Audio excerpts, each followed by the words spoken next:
entering the town of Twin Peaks. There was a fish in the percolator. A damn fine cup of coffee. You are witnessing a front three-quarter view of two adults sharing a tender moment. It is happening again. Take another look, Sonny. It's going to happen again. What kind of fantastic trees have you got growing around here? I'm going to turn it upside down. Sheriff, we got a lot to talk about. Sheriff Hannah, we do have a lot to talk about. Yes, we do. So, everyone, this is Welcome to Twin Peaks, Horror Hour with the Hannah's special Twin Peaks rewatch, watch-along podcast that I have been begging to do for, it's basically the beginning of the podcast that Hannah has finally agreed to. So. Okay, you've been trying to get me to watch the show. You know what, you're right. Not necessarily podcast about the show, but I was like, you know what, it will motivate me. If we podcast about it. If we podcast about it. And I said my New Year's resolution was to start the show. To start the show. So we watched the pilot on New Year's Day. Yes. And we said, all right, it's time. Yes. And we're running with this. So if you haven't seen the show before, welcome. If you have, welcome back. And so how we're going to kind of run with this is Hannah has never watched the show. She's aware of plot points, but yes. I would be considered the veteran as the person who's watched it all through once. However, I would say it quickly became my favorite show of all time after finishing it. And I would stand by that. So I will be your Special Agent Dale Cooper to your Harry S. Truman as I guide you through the world of the unknown here. So we're excited. We hope you guys stick around. We won't do this whole intro every time. Yeah. But let's roll with it. So we are just covering the pilot today. Yes. Which, again, you watched for the first time. I've seen it a couple times. The pilot is the name for it, because they have a name for every episode, is Northwest Passage, which was actually what they wanted to name the show overall. Ooh. But there was already a show called that. Oh. They also wanted to set it in North Dakota. But a bunch of that changed. They decided, hey, we're going to be outside Washington near the Canadian border. Going to call it Twin Peaks. So, name of the pilot, Northwest Passage. It was written by series creator Mark Frost and David Lynch. Yes, that David Lynch, obviously. Our boy. Directed by David Lynch. Hell yeah. Premiered in September of 1989 at the Telluride Film Festival, which I just learned that today. Eventually it did air on TV as well. What? Telluride? Wow, whatever. And they filmed this for $1.8 million, which would be approximately $5 million adjusted for inflation for today. That's crazy. That's what they filmed it for? That it was that expensive. Yeah, I mean, so interestingly enough, I'll get to the cost of the other episodes as well. But I think, Lynch is definitely, and Frost really are kind of perfectionists in this. They this clearly doesn't look like TV at the time. This, especially the pilot, I think it changes more to a typical TV standard, but this pilot looks more like a film. Yeah. So upon release, a connoisseur called Twin Peaks, the series that will change TV forever. And that was after one episode, one pilot. Wild. That's a lot. And the Washington Post wrote, Twin Peaks isn't just a visit to another town, it's a visit to another planet. And, those were two quotes I really liked, because that is also how I feel about the show. And I do think it did change TV forever. Interestingly enough, I think it took years post the show, maybe even a decade after the show for it to actually have its effect, though. Yeah. And then obviously looking into The Return, which we will be watching as well. So, have you started a TV show ever that you're like, this TV show will change TV forever? I think that you and I have not lived through an era where that was really possible. Other than, we were too young for shows like Lost. And so I don't think we were watching stuff that could really change. I mean, The Sopranos is something they considered to do that. Maybe Breaking Bad. I was going to say starting Game of Thrones. It feels that way. You know what? That's fine. And I think had they stuck the landing, but they didn't. Yeah, I think that it was so high budget that I think people took the wrong lessons from Game of Thrones. You know what I mean? Well, that might have changed TV forever. That's a good point. Not for the better, apparently. But I do think Twin Peaks has earned that moniker, at least for me. That's fair. So, just a couple fun facts about it. After the premiere, people were kind of like, it's not going to do that well. Bob Iger of ABC convinced ABC to buy 7 episodes for $1.1 million apiece. So did you hear that? $1.1 million. Every episode was $1.1 million. And so it there was, I guess, basically a big showdown between Iger and the rest of the execs over a telecall from like West Coast, East Coast, and he ended up winning out. So we ended up getting the show. ABC also, though, required them to shoot an alternate ending that wrapped everything up in case it wasn't going to be successful and the pilot wouldn't go through, so they could sell it to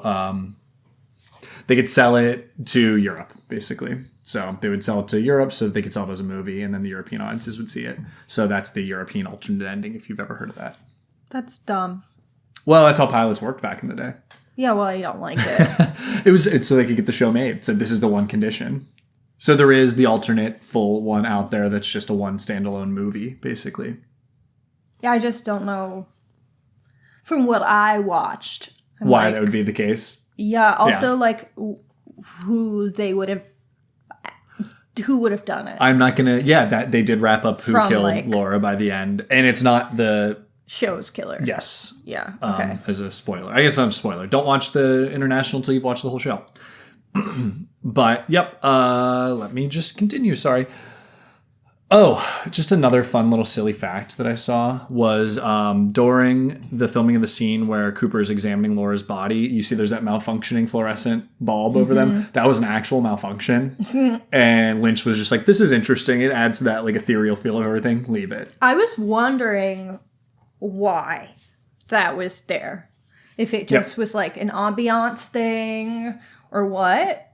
It just was an So accident that's that really he left. funny. Yeah. There was another part where someone said their name instead of their line, and he said, "That's funny. Just leave it," because it threw everyone off, and it was like kind of adding to that whole uneasy feel that this show is supposed to give you. Okay. So that's all my fun background for the pilot of the show. You want me to get into a quick plot description? Yeah. For everyone? Okay. Let's do that so we can talk about it. this thing. Yep. So for our plot of the pilot of Twin Peaks, in the February of 1989 in Twin Peaks, Washington, the corpse of Laura Palmer is discovered. Soon after, Laura's classmate Ronette Pulaski is found beaten and in a fugue state, prompting FBI agent Dale Cooper to travel to Twin Peaks to assist Sheriff Harry S. Truman in the investigation. Finding a piece of paper under Laura's fingernail bearing the letter R, Cooper suspects that the killer is responsible for a similar murder 1 year earlier and that they may have struck again. Police discover the crime scene, an abandoned railway car containing half a heart locket and the words, "Fire Walk With Me," written in blood. Cooper and Truman interrogate Laura's boyfriend Bobby, but are not convinced he is the killer. Laura's best friend Donna realizes that James, Laura's secret lover, has the other half of the locket and persuades him to bury it. The episode ends with Laura's mother, Sarah Palmer, having a nightmare depicting an unseen figure unearthing the locket. And there's so much more that happens in this because they're setting up so many little threads. So Everyone's cheating on everybody with everyone, but that's our, main conceit of the show. Yeah. So, as our first time watcher, I need to know initial thoughts for you. I liked it. I was worried because when you were watching it, there were obviously scenes and plot points that, like, I could overhear from being in the other room, or that, like, I was on the sofa doing something else while you were watching it. And sometimes the acting felt very soap opera to me. And so I was kind of worried going into it that the acting would perturb me so much that I couldn't enjoy the show. But I think, at least in the first episode, there was only, like, 2 people that at times, like, bothered me. Mm-hmm. So that was an immediate win. I also think that the show does a really great job the way it cuts from one scene to the next with like what they're choosing to display in each scene.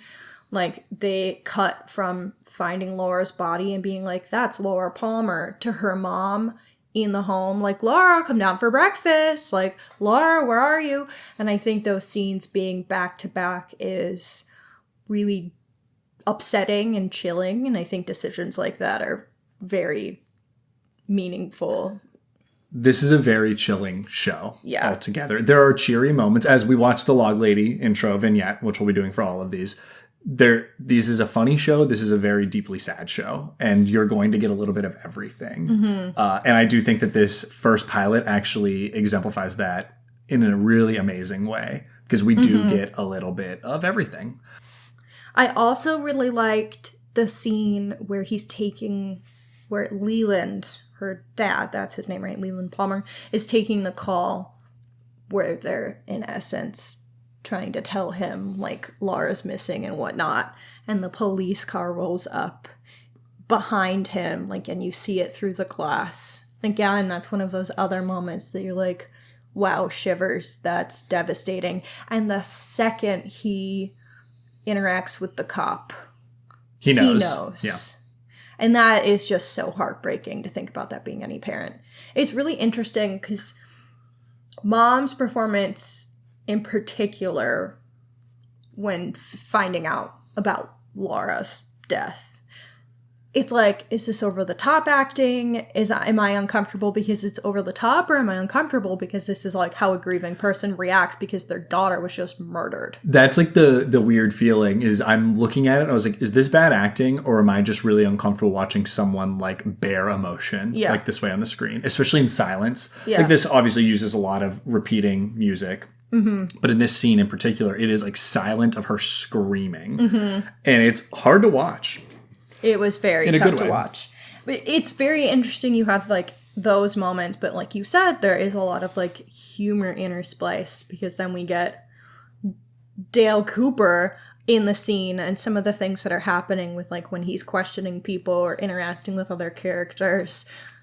There's like immediate humor because he's literally talking to Diane on the tape recorder like, Diane, what are these trees and shit? Like, it's such an interesting balance, especially for a pilot episode, to kind of give us hints as to like what tone we can expect. Definitely.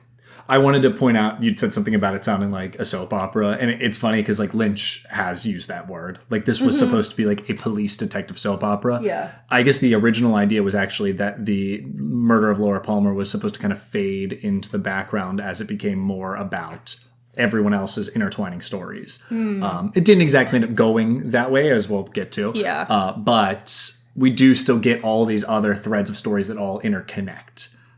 Was he originally planning to reveal who killed her still? Or we don't know? I believe it's debatable. Because that would be, I feel like, kind of a tough watch. I want to wait. Have her death kind of fade into the background without answers. I think we will talk about this later. Okay. If that just... It'd be better to talk about later in future episodes. Okay. So, just, I want to avoid any spoilers or Okay. anything. But I do like how they set up Cooper as being... Like, it's very clear he's good at his job. Yeah, and what it starts out as, and I think you'll see this growth also, is the reason he's a little, like, goofy is because this is a job. He is not yet in the mindset of, like, a town just had a really devastating thing happen to them. Yeah, definitely And it's not. very clear, and Kyle MacLachlan gives a great performance of that, where it's, like, this kind of...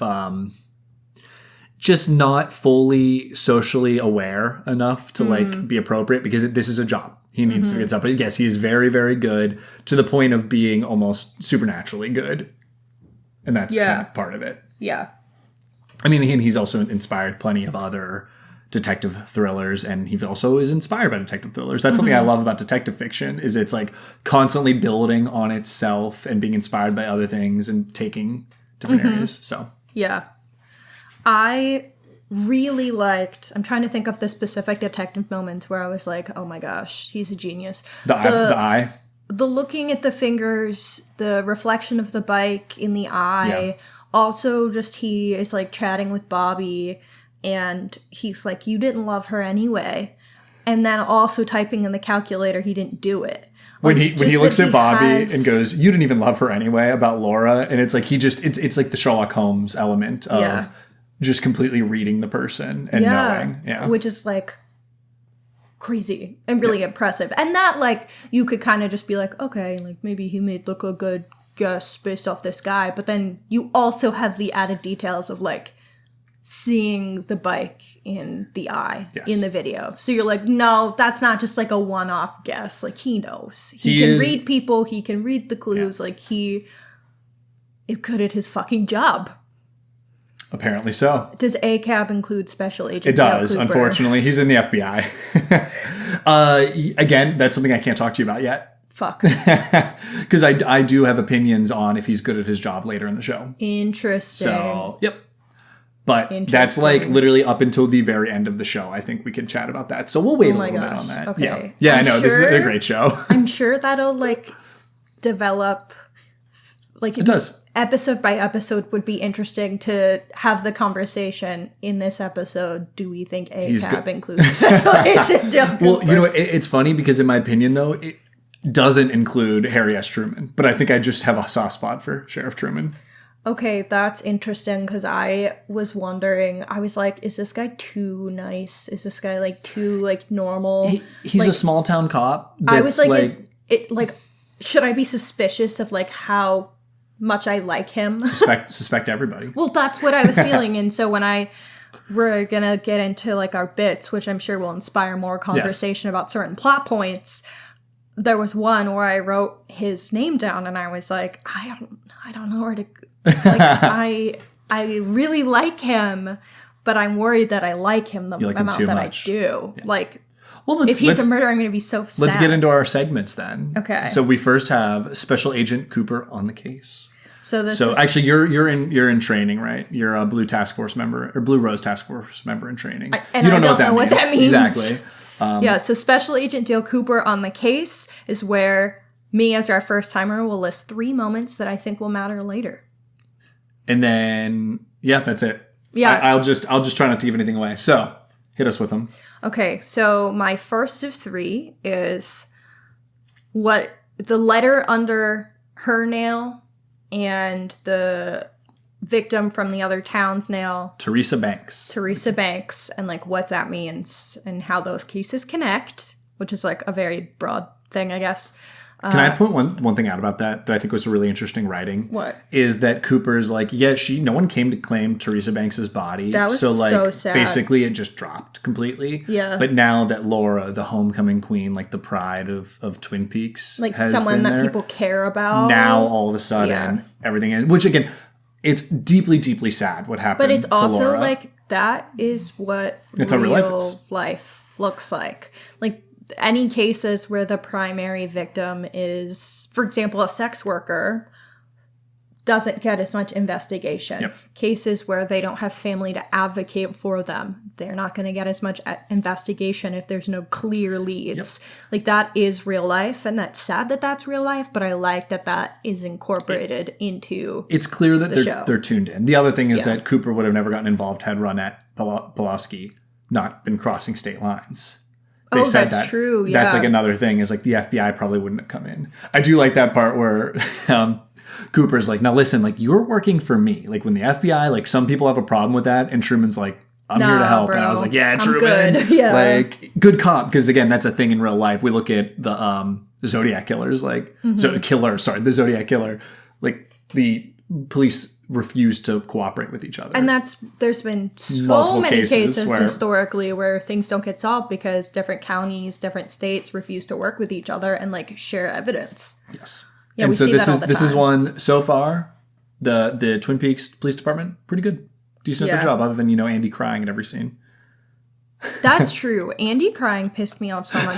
When Andy is taking photos of the body, just like sobbing. I was like, Andy, shut the fuck up. You're on He's the sensitive. job. He's sensitive. You were on the job, bro. Yeah. Bro, This is not the first time he's done it. They also said that when Yeah, they found a that's- body in a farm, and I believe people thought it was like a suicide that he had to take photos of, and that was Andy, not good. I think you need to find a new job, bro. I'm sorry, but like I know finding a corpse. Just you wait. is Just very you difficult, wait. I'm gonna but- make you. You're gonna eat your words. Uh-oh. All right. But I mean, come on, bro. So Work on things. Okay, so that was my number 1. My number 2 is obviously the buried heart necklace. And like, who is that in the course. dream? Yeah, duh. these are all the ones. It's kind of funny doing this for the pilot because there's very clear threads. That they Yes, want us there's to follow. very, very Yes. obvious moments. Who picked it up, Exactly. I need to and know. why did Sarah see it? Exactly. Yeah. I need to know. And also, my third moment I think will matter later is just like her psychiatrist seems weird as fuck. I'm zipping my mouth. I need more on this man. Dr. Jacoby. He's so weird and uncomfortable. And at first I didn't realize like what kind of doctor he was. So I was like, oh, maybe it makes sense if he's in the, like I can understand why he's volunteering to be a part of the autopsy if like he is a physical health doctor and would be like, Laura doesn't, I don't know, like something from an examination in the past that he might be able to like notice a difference or something. I don't know. Although him knowing her body in that detail would be uncomfortable anyway. But then being like, oh, he's a psychiatrist. And I was like, her parents didn't know she was seeing me, and she's 17, which like, I mean, I guess that's reasonable to have. There's supposed to be that separation, but there is still, he seems icky. He seems really icky and weird. So I am interested. I think you've made answers on that's him. that's a good observation. I think it's a pretty obvious observation. But Well, it said suspect everybody. I do, but I also suspect no one in great detail yet. So that's interesting. I don't know. Cool. Yeah, I'm not going to add anything to your on the case. I think that this is I think you did a pretty good job so far. Okay, I picked up the right clues. You know, one thing actually we'll get to it. Okay. Because then it's later. Okay. So next thing is we have vibe checks. Yeah, so we're going to give our vibe rating from 1 to 10 for a couple characters. So I'm going to get started with my vibe check for Mike is a negative 10,000 out of 10. Yeah. I hate awful. that man. I hate that man. I hope He's a high school idiot basically abusing his girlfriend. I hope that he got... I was about to say something so mean. Yeah, I was about to say, don't. I hope he got a concussion in that bar fight. Like a TBI. I was going to say TBI, and that felt even harsher because, like, there's worse TBI. It's funny, like, Mike concussion. is not, like, a huge main character, but he is awful in this He's focused on so much in this episode. He's Bobby's boy. Yeah, and I hate him. I think it's and it makes to... me hate Bobby. I love that Bobby. He associates with this fucking dick. Yeah, that's kind of the point. And, like, Bobby has weird vibes, too, but not as bad as Mike, obviously. Yeah.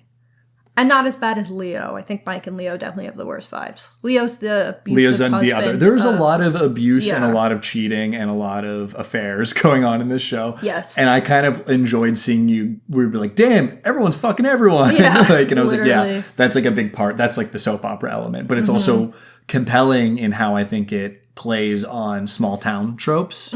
And a lot of this show, I think, is about violence among small town white America that we don't really talk about, and how like everyone can be complicit in allowing this to happen. And I think as you see, there is like clearly a lot of bad stuff going on, including a girl getting murdered. Yeah. Who also everyone thought was wonderful and Laura is wonderful, but like now they're finding out that she's more than... had more than that. Like she has cocaine, she's got money, there's all kinds of stuff going on. So Yeah.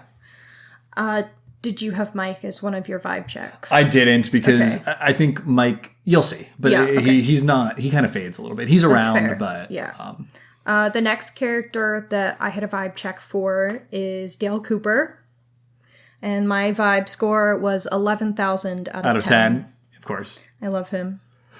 It's so funny. How could you not? He is so odd. He's so and quirky, but smart, but also like. There's like this sweetness about him talking about like the trees and shit.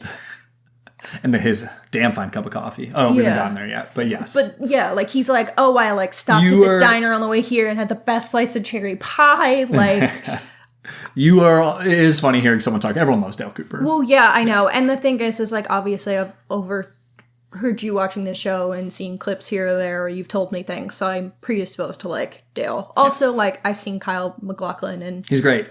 Other Lynch, like Blue Velvet. So, like, yeah, I'm predisposed to like him, but I would like him anyway. And trust me, Lynch is going to play on those. Lynch and Frost, I should say, are going to play on those feelings. So, great. Can't say too much. What did you rate him?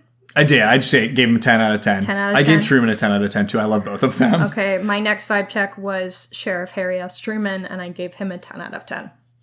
It's funny, for people that we have a lot of issues with propaganda and like are clearly very distrustful of authority in the police. I can't help but love my FBI agent and love my small town sheriff. Sheriff Harry S. Truman, I was like, I feel like he's so nice. I need to be suspicious. I mean, even the way he handles talking to the parents. Yeah. It's like, oh, okay, like good cop. And he like good person. He's the one who goes to speak to Leland, wasn't he? Yeah. Like, I will say, remember, the sign does say 51,000. The actual population is supposed to be like 5,000. Yeah. ABC made them add an extra 0. Yeah, no, I think it's very obvious. It's like a 5,000. I'd honestly guess there was less than 5,000 people. Like, it just feels like a very, like 1,000-person town. It feels very small. Very much so. Yeah.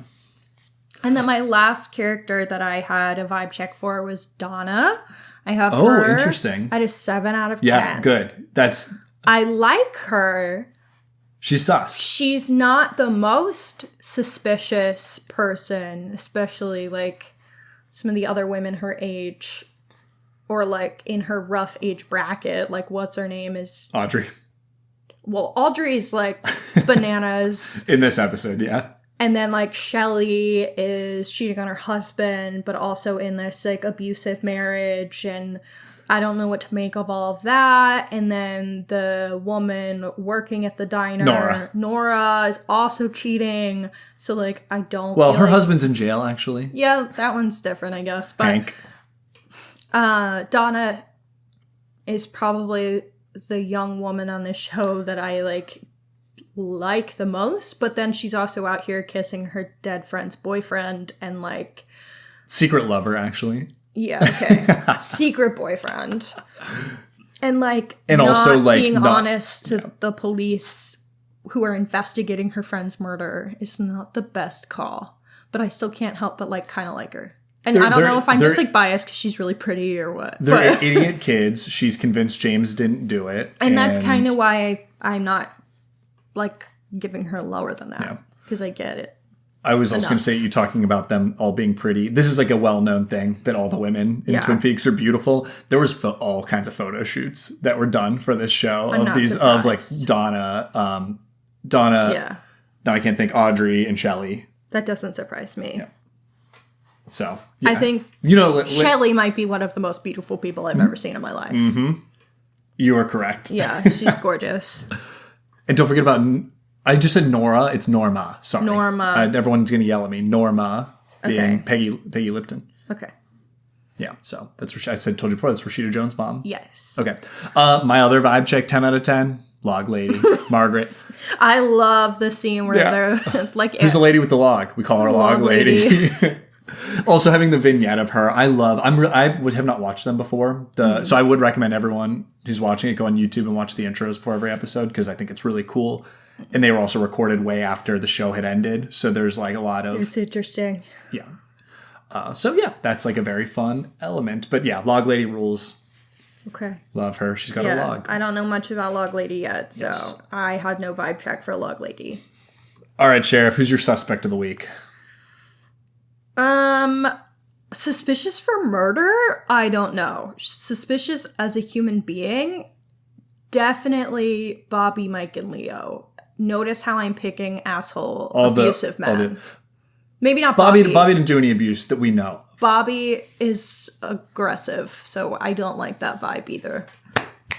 I just love when he does that. He taps the table. Yeah, at a cop. The tap snap was my favorite thing. I was walking around doing it all day yesterday. They did get into a crazy bar fight, but I think that's not great vibes. No, Leo is incredibly suspicious as a very scary and violent man, or seemingly violent. And I don't think Bobby did it because Dale doesn't think Bobby did it, and I don't think Mike did it because why? We don't know enough about him to suspect him. Besides, he's a piece of shit who would hurt his girlfriend. So I don't think they are suspicious for murder. I just think they're suspicious people who probably need to go behind bars. They are. Well, Bobby and Mike are behind bars right now. That's true. James, unfortunately, stay as well. there.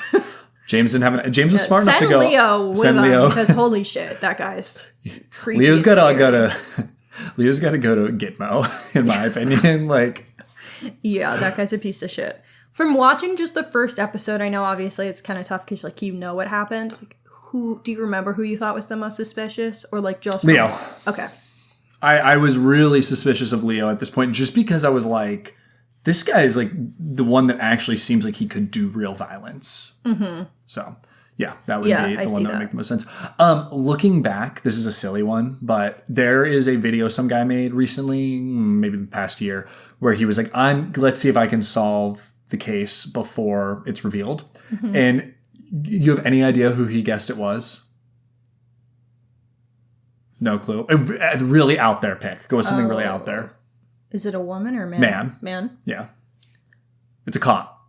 Yeah, I was going to say, is it the guy crying at Yes. the dead body. Yeah, he predicted that it was them. And looking back at this first episode, I was also being like, wait, Andy is kind of suspicious. Yeah, like, she's just, he almost seems like he's like hysterically faking sobbing. at every crime. It's just like absurd. Yeah. So keep your eyes on Andy. But I really, that was like a very out there pick, but I didn't feel that the first time, but the second time around, I was like, oh my God, is this guy like, is this some kind of, usual suspects, Kevin Spacey? Like, yeah. Fake? So, well, if I'm doing a vibe check for that guy, it's not a great vibe check. All right. He doesn't seem sinister, but the vibes aren't good. So let's do our cherry pie moment versus our Black Lodge moment. You don't even know what the Black Lodge is yet, but you do know it. Cherry pie is good, Black Lodge, not good. Yes. So Nightmare versus cozy. My cherry pie moment, my coziest moment would be Cooper talking about trees. He really likes those Douglas firs. He loves those Douglas firs. And it comes up multiple times, and I love that for him. Do you like how he said the bureau where he's located is in Philadelphia, and he's so happy to be out of the city, Philly, and out into the countryside, which is where we live. Chill. It's nice here too. But it is nice to go on vacation in the Pacific Northwest. He has a point. Mm-hmm. My cherry pie moment, there's actually a lot. There is a lot of really unsettling moments, and then there are some really silly things. And the one that gets me is that kid that's dancing in the hallway out of nowhere. Yeah. It's like a very, very quick, he's like doing like this noodle arms half. And it like makes me giggle. Like all this horrible stuff is happening, and this guy's flailing in the hallway. Yeah, just like an asshole. Yeah. So I just need to shout that out. I love that. Okay. What's your Black Lodge moment? Yeah, my Black Lodge moment or my most unsettling moment. I have two. Okay. I have mom sobbing because she's found out that her daughter passed away. But specifically, I think when Leland is like being confronted in person by Sheriff Truman to like and he doesn't need to say Truman doesn't need to say anything, and Leland knows, and he's the on the mom phone. knows When he drops the phone, mom knows. Yeah, that's so deeply sad and unsettling. And my other moment would be Leo towards Shelley and from now on, you smoke one brand of cigarettes. The harassment over a cigarette brand. Yes, those are my moments. You know, it's crazy because he's like right to be suspicious, but you're clearly a horrible, abusive person. Exactly. Okay. My Black Lodge moment. I realized this pilot has so many unsettling moments. That's it was like hard to pick one. Upon rewatch, I think the first time I was like, this is pretty out there. I like it. I was really moved by the entire lead up to Cooper showing up, which is like even like the first 30 minutes. Mm-hmm.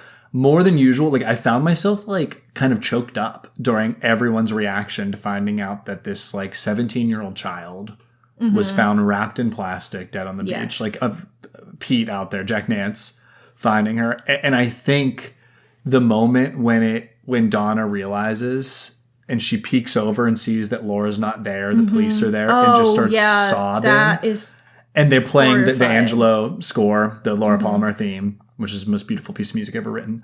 I was a little hungover, and I was like, think I was already kind of drained emotionally from New Year's Eve and everything. I was really choked up. Like I was like trying to hold back tears, and I was like, and I think the first time I found it awkward, and this time I was like, damn, like this is such a good way to show this actual feeling. Yeah.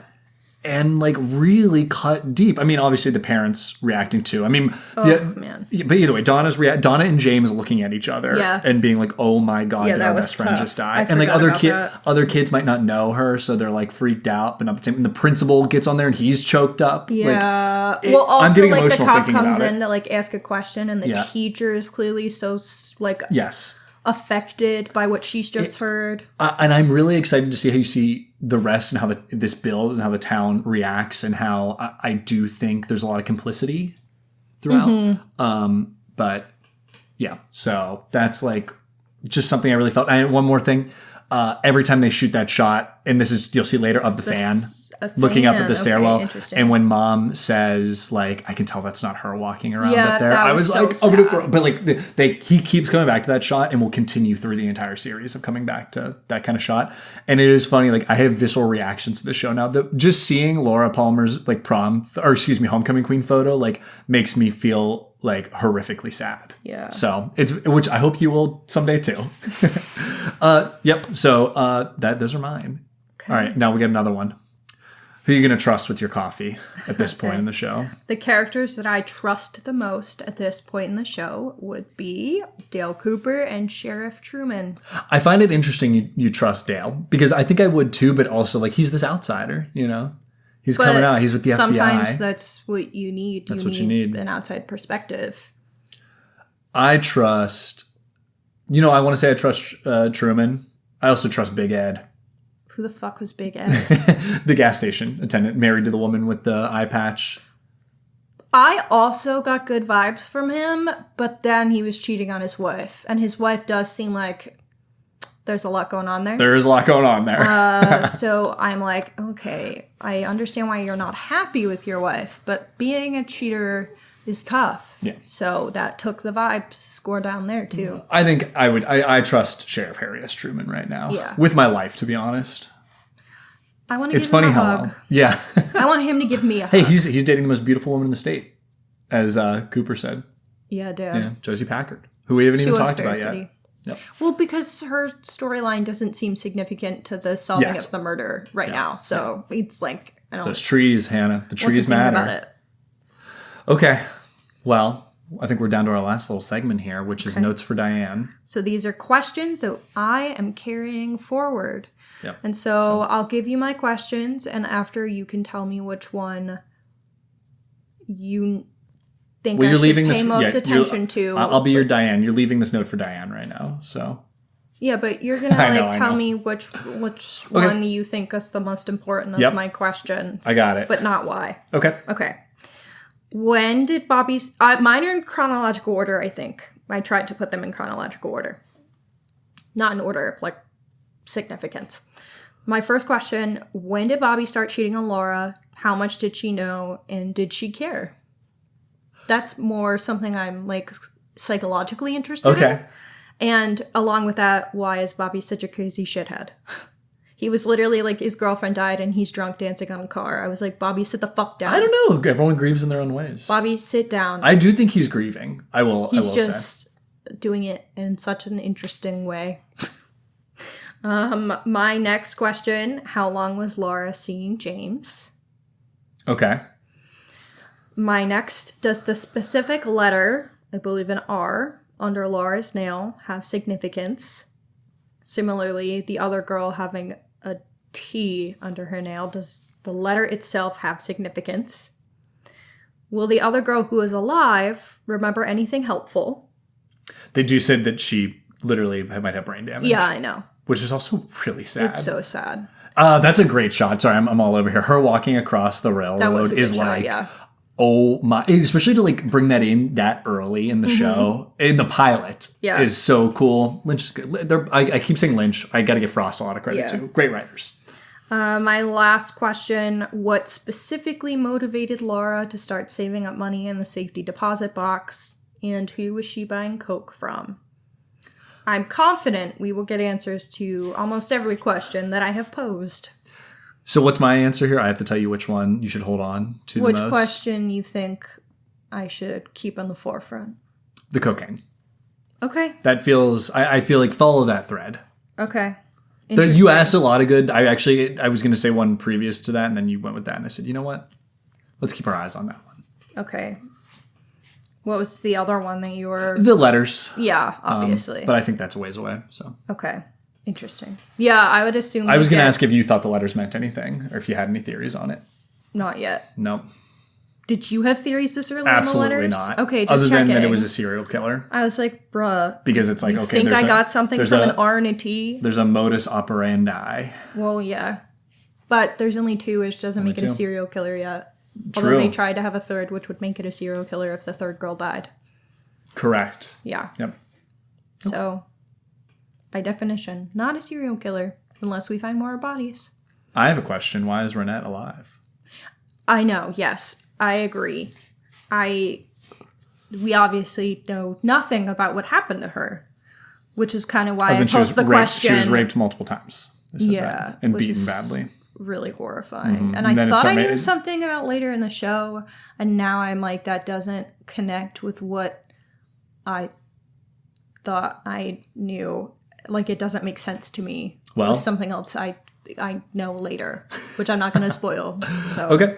Well, yeah, I'm interested. so let's write these questions down. We'll hold them on for our next episode. Yes. Is there anything else you want to say? Yeah, that's other probably than a good idea for us to bring up your questions I was carrying Yep. forward, and if we've gotten an answer. Definitely. And if I have No. new ones to add. What I'm going to ask, let's kind of have you rate the episode. Although I think it might be harder because you're going to want to compare it to others. But like maybe just, did you like it? 2 thumbs up? I did 5 like stars? it. I do think it's a 2 thumbs up. Give us a star rating. I don't want to do that. Okay, 2 thumbs up then. 2 thumbs This is up. we'll come up, this is the first episode, so everyone get over it. We'll come up with, if it's like, damn fine cup of coffee. Oh, we'll come that's up funny. with, someone else, write it right in. What should be, so like, this episode is a damn fine cup of coffee. Yeah. Is what I'll say. Yeah. Okay, I like Cool. that. And then another one, throw it in the Black Lodge. We'll be like bottom, Okay. And then, That's funny. I don't know what middle of the ground is. We'll get have to there, think though. about Yeah, it. we'll have to think about it. Okay, yeah. Okay. This is, hey, we're learning here. This is our new ones. Yeah. Well, I had fun here, Sheriff. So I think you did a pretty good job. And next week we will have a lot more to talk about. I'm excited. So next up will be episodes 1 and 2. We're calling them. Which is stupid. I want to call them 2 and 3 so bad. It's going to be easier if I call them pilot and then 1 through 7. I'm sorry. Well, and I think that's how they're labeled on Wikipedia and it stuff. is. So So- that is correct. Well- It irritates me because the pilot is the first episode. Fuck you guys. For all you other agents out there who are following along, we hope you're watching the show along with us. Maybe send us an email or a DM with any questions or anything you want us to bring up. We'll read them on here. We also have a phone number that you can call and leave us a voicemail at. We'd love to hear your thoughts on the show so far, thoughts on specific episodes, what characters you like, what your suspects were while watching at that point in the show. So you can call us and leave a voicemail message at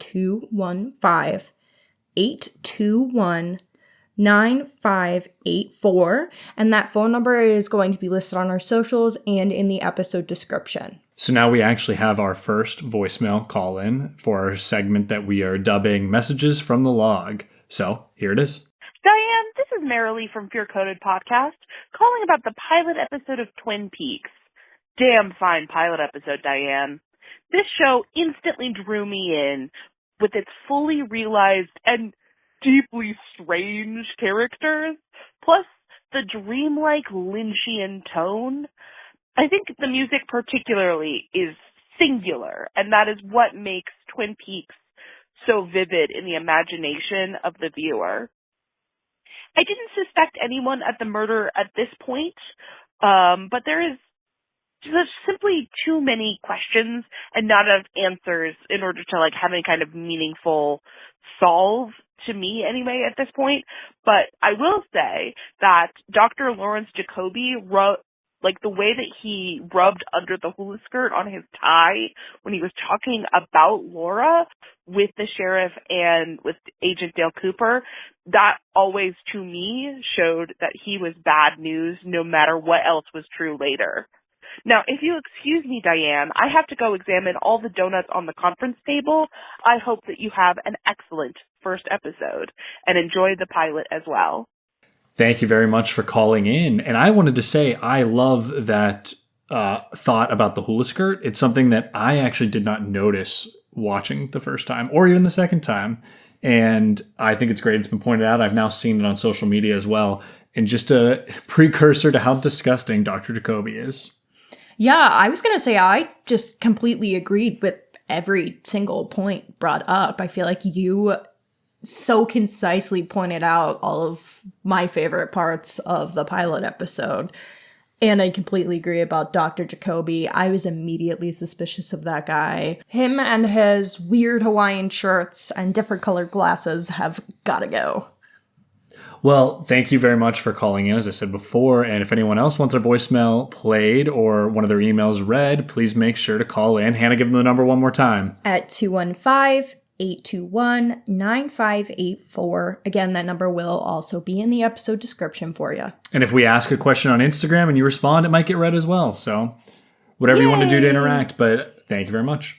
All right. Well, this has been Welcome to Twin Peaks, a horror hour at the Hannah's podcasting brand podcasting network. No, that's not what a podcast network We're is. a podcasting network now because I said we are. That's not what that What? is. No, that's not what that Shit. is. Damn it. All right. Well, We have a sign off yet? No. We'll come up with one. Okay, well, But for now, this is Agent Matt and Sheriff Hannah signing off. Thank you for listening to Welcome to Twin Peaks, a Twin Peaks rewatch podcast from Horror Hour with the Hannahs. If you liked the episode, please make sure to give us a 5-star review on your favorite podcasting app. If you'd like to call into the show, call us at 215-821-9584. You can find us on the socials at Welcome to Twin Peaks Podcast on Instagram, or at our original account at Horror Hour Hannahs on TikTok. Come back soon for more coop, coffee, and cream corn.